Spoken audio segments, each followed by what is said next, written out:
జీవితంలో ఏ లక్షణము పరీక్షకి గురి కాదు, కానీ ఒక లక్షణం విశ్వాసం అనేది మాత్రం పరీక్షలోకి రావాల్సిందే.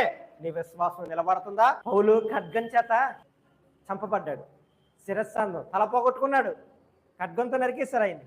బట్ అతను ఏమంటాడు తెలుసా?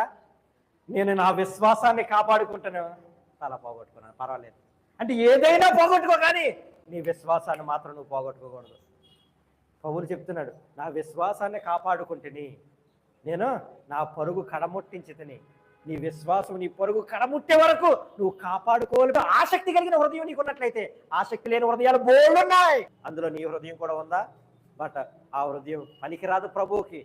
ప్రభు కొరకు ఆసక్తి వెతికే హృదయాలను చూస్తున్నాడు దేవుడు. ఆయన చెప్పేది ఏం చెప్తున్నాడు చేసే లక్షణం నీ దగ్గర ఉండాలా. నీ కష్టంలో ఆయన వెతికే హృదయం నీకు కావాలా, బాధలో ఆయన చూసే కళ్ళు నీకు కావాలా. ఆయనలో వెతుకుతున్నట్టయితే నీ సమస్యను పోగొట్టడానికి నీకు ప్రత్యక్షం అవుతాడు బిడ్డ.